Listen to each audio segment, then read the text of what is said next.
तीसरे अध्याय का 5वां श्लोक। ठीक है, मेरे पीछे बोलिए। ना ही कश्चित क्षणमपि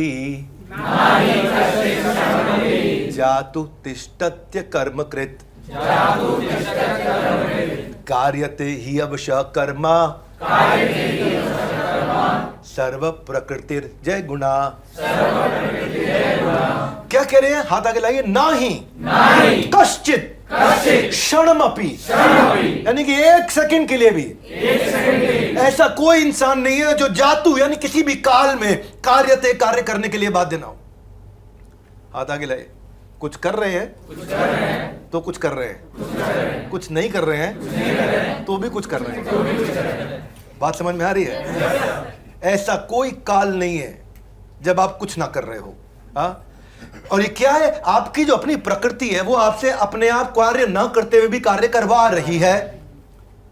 ट्रांसलेशन पढ़ देते हैं कि प्रत्येक व्यक्ति को प्रकृति से अर्जित गुणों के अनुसार, जो आपके गुण हैं, जो प्रकृति ने आपको दिए, प्रकृति मतलब आपके आसपास के लोगों ने, आपके माँ बाप, आपके दोस्तों ने, आपके रिश्तेदार, आपके दुकानदारों ने, आपके एम्प्लॉयज, आपके बॉसेस ने, आपके कस्टमर्स, आपके सप्लायर्स ने आपको कुछ गुण भर के दिए, आपके टीचर्स ने जो बचपन में आपको पढ़ाते थे कुछ गुण दिए आपको।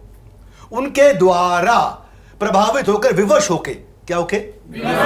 विवश मतलब मेरे हाथ में नहीं भाई कुछ, मैं विवश हूं।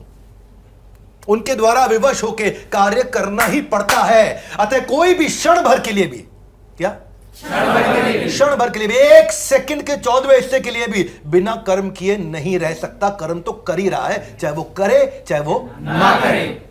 उसको लग रहा है वो कर्म नहीं कर रहा है। जब निद्रा में होता है तो सपने देख रहा है, कर्म कर रहा है ना। जब खाली बैठा है तो कुछ सोच रहा है, कर्म कर रहा है। जब मेट्रो में खड़ा है तो आसपास के लोगों को ऑब्जर्व कर रहे हैं, क्या कर रहा है भैया, तो कर्म कर रहा है। जब मेडिटेशन कर रहा है तो भगवान का स्मरण कर रहा है तो भी कर्म कर रहा है। तो जब वो कुछ नहीं कर रहा है तो भी कर्म कर रहा है। कुछ नहीं करने में भी कुछ ना कुछ तो कर ही रहे होते हैं। बात समझ आ रही है? भगवान कह रहे हैं संन्यास लेके भागने की बातें मत करो, कर्म तो करना पड़ेगा। अब डिसाइड करना है आपको। न्यूटन तो लेटा हुआ था, क्या सेब अचानक गिर गया और उसने क्या बना दिया? लॉ ऑफ ग्रेविटी बता दिया। बस सेब काहे गिरा नीचे? सेब तो पहले भी गिरता था।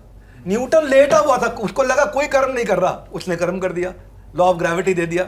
ना ही कश्चित क्षणमपि, आज का श्लोक क्या है? ना ही कश्चित क्षणमपि जातु तिष्ठत्य कर्मकृत। ऐसा संभव ही नहीं है। ऑफिस में अगर आप खाली बैठे हैं, आप सोच रहे हैं कि आप कोई कर्म नहीं कर रहे, तो वो भी एक कर्म है। जब आप कोई कर्म नहीं कर रहे हो तो भी कोई ना कोई कर्म हो रहा होता है।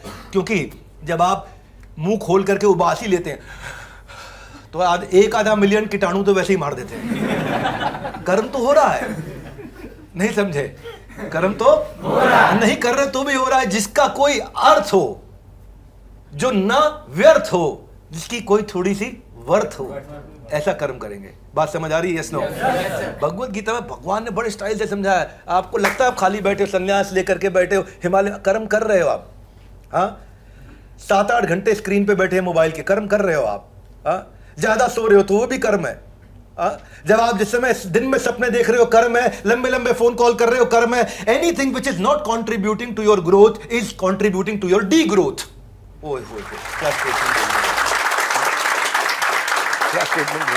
कोई भी चीज जो आपकी ग्रोथ में प्रभावित नहीं कर रही है, आपको ग्रोथ नहीं दे रही, तो वो आपको डी ग्रो कर रही है। या तो इसका मतलब हर समय आप आगे बढ़ रहे हैं या हर समय पीछे जा रहे हैं।